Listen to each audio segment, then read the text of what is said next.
The average American will work 10 more years than the average European, but live 3 years shorter. Well, The American philosophy is work hard, save for retirement, and then relax. but 90% of their savings will never be used by the time they die. Is this the American dream? Living in the Netherlands changed the way that I view success as an American. It's been about 3 months since I've been back in California, and I have a lot of reflections to share. But today, I want to focus on a big one: success. Now, of course, we each have our own definitions of success, but what I do know is that this definition is heavily influenced by the cultures and systems that we are a part of. So let me start with the past, what America taught me about success. Fast forward to the Netherlands, how the Dutch changed my definition of success. And then we'll bring it back to the present day, how I'm trying to navigate America with this new definition. And then we'll go towards the future. I'll share some eye-opening stats that change the way that I view money, time, and what actually matters at the end of life. But first, let me tell you a story about labels in America. about 14 years ago in San Francisco, I started my career in a company called KPMG in public accounting. It was a good company. Until one night, I went out with a group of friends who were all investment bankers. And this girl comes up to me and asks me the big question, "What do you do?" And I tell her, "I work at KPMG." And then she looks at me. She looks down on me, as if public accounting wasn't good enough. Now, you could say, "David, you're thinking too much." But I was young, and that's the culture that we are born into in America. We grow up learning to label, to compare, to sometimes judge. And it starts at a very young age. Success is defined at an early age. Let's go back to high school. You start to see more labels on people. Captain of the football team, all-state debate champion, president of the recycling club. I was none of these, by the way, but people in high school start collecting labels. And a big reason is because colleges look at these labels in the admissions process. It's not just about your test scores, but it also depends on what you do outside the classroom. And getting into a good college, it's extremely competitive, so you need to stand out. I remember the week of college acceptances when people got accepted into the school of their choice, a top school. They bought sweaters and brought them to school to show off, of course. And you could see the people that got into good schools, the great schools, Harvards, Stanfords, Berkeleys. These were the successes of the class. And the comparison game is even worse now with social media. Everyone seems to be getting into a good college. But I can also imagine those who didn't get accepted into a top school or a school of their choice. I can imagine how bad they felt. So I studied hard, volunteered, worked part-time, played for the baseball team, and participated in clubs, all in order to pretty up my college application. And eventually, I did get accepted into UCLA. So I had my next label. I go to UCLA. Success meant getting into a good school. And then not long after, what job do you do? Where do you work? Success meant getting a good job, a good company. You are what you do. And then I went to the Netherlands to do a master's program. And very quickly, I learned that success wasn't about being the best. I remember my first exam and I got a 7.5 out of 10, but that's actually a B plus in the US system. But I learned that many of my Dutch classmates, they got 5.5s, 6s out of 10, which meant passing, and they were happy, satisfied. Now, in the Dutch system, unless you're applying to a very competitive program, all that matters is that you pass. So for me, I didn't have the pressure of getting the best grade, so I could actually focus on learning. Now, this is a very important point I want to make. In America, as kids and teens, we are conditioned to believe that success is equated with good grades, a good school, In the Dutch system, there isn't this level of pressure for kids to succeed. And what helps is all universities there are generally pretty good, and they don't pay attention to rankings as much as Americans do. And as kids, these subconscious beliefs about what success is, these external labels, they stick with us through life. So I graduated from my program, found a job, and moved to Amsterdam. And what I noticed was when I met Europeans, the first thing they asked me wasn't, "What do you do?"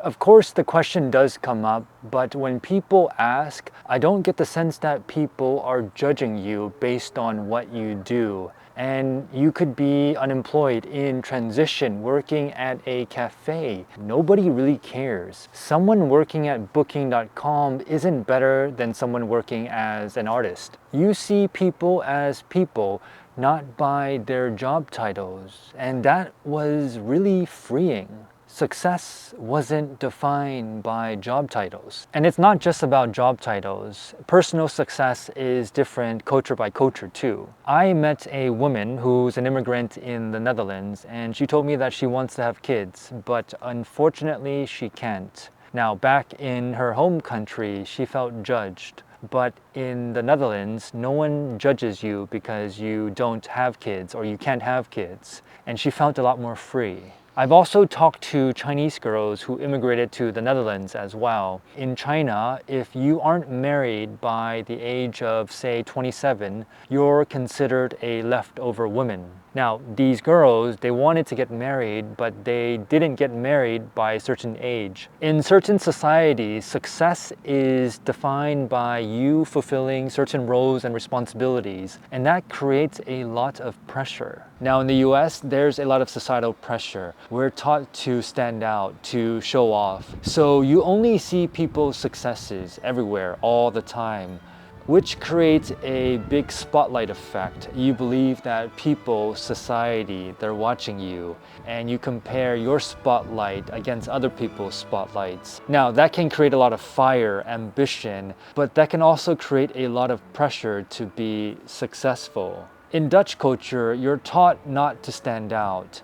Don't brag. And of course, there's still pressure in Dutch culture, but when you don't see as many people showing off, there's less pressure. And when you don't have as much pressure, you feel a lot more free to define what success means to you.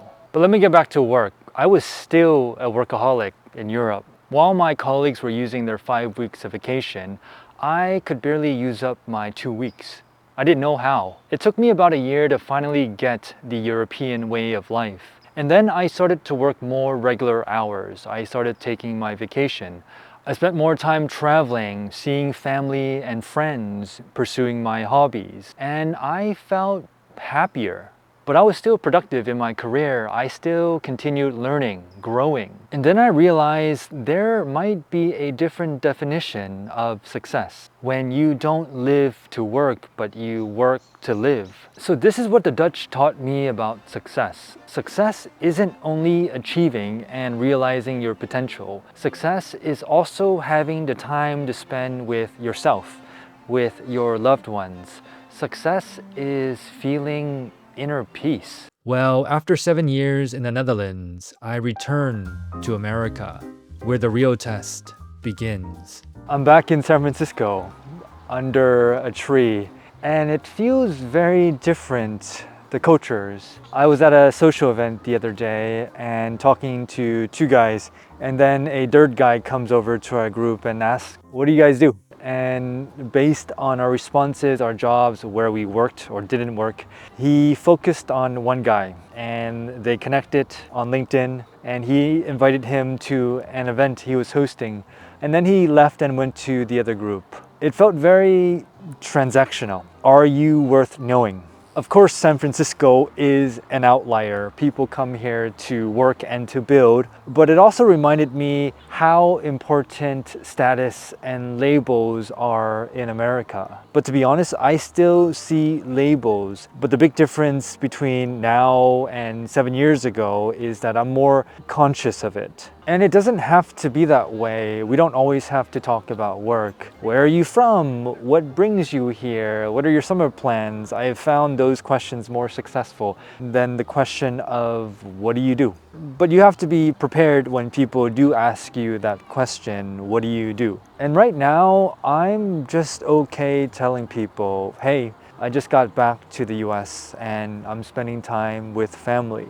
I also make videos about American and Dutch culture, and I would really appreciate it if you subscribe, comment, or support me on Patreon for a coffee a month. There you'll get exclusive content, early access, and I can answer any questions you may have. But more importantly, your support helps me to make more of these videos. And it's okay if you don't. I appreciate you for watching. And let's get back to my midlife crisis. In Silicon Valley and San Francisco, success is often about moving fast. Now, that might work well in business, but what I've learned from the Dutch is that it's okay to slow down. It's okay to take your time. Unfortunately, many Americans don't have time. Many Americans work longer hours, and they still only get 2 weeks of vacation. And even with 2 weeks of vacation, most Americans don't even take the 2 weeks because they feel like they might fall behind. Now, in the Netherlands, most people take 4, 5, 6 weeks of vacation, and they have one of the shortest working weeks in the world, 32 hours, because many people work part-time. Yet, they're still one of the most productive countries in the world. And studies do show that having control over your time is the most important predictor of well-being, more so than career prestige or money. So I'm trying to remind myself of that because right now I do feel pressure to get moving, to get working, and I will, but I'm also going to take my time. But time does go by. A few birthdays ago, someone wished me, "Welcome to midlife." Now, I don't think I'm there yet, but time does go by faster as you age. But it also reminds me how short life can be. One of my best friends died at the age of 31. And in the past 7 years, I've also had friends, colleagues, loved ones pass away too. Not everyone is guaranteed a long life or good health. So how do I want to spend the rest of my time? Well, living in both Europe and the US reminds me of two very important facts. The average American will end up working 80,000 hours over a lifetime. The average European will work around 60,000 hours. So the average American will end up working 10 more years than the average European. The American philosophy is work hard, save for retirement, and then relax. And then I'm reminded of the book Die with Zero, which changed the way that I spend and save. In the book, it talks about a study that showed that the average American retiree only ends up spending 11% of their savings by the time they die. In other words, many Americans oversave and underspend. I'm also reminded of the book, The Top Regrets of the Dying, and one of the top regrets is, I wish I didn't work so hard. Now, many people need to work a lot in order to survive, and work is a very important part of society. It gives us money, it gives us purpose. For many, it's their life's mission. This isn't about an individual's personal choice, but it is about the choices that are shaped by our cultures, our societies. In the American system, it's great if you want to build a business. The Dutch system, it's not perfect, but from my experience, it's great if you want to build a high quality of life.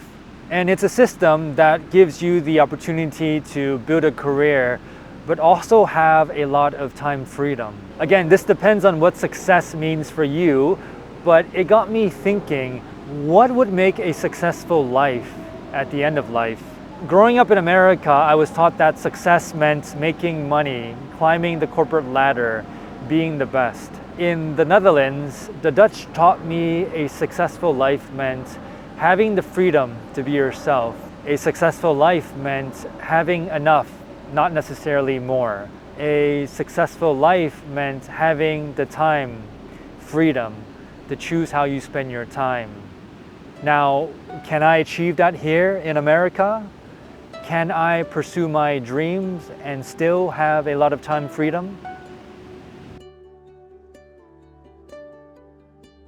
Hey, thanks for watching up until this point. Now I'm curious to hear from you. What does success look like in your culture? And how has that definition changed over time? Please leave them in the comments below, and I hope you take care.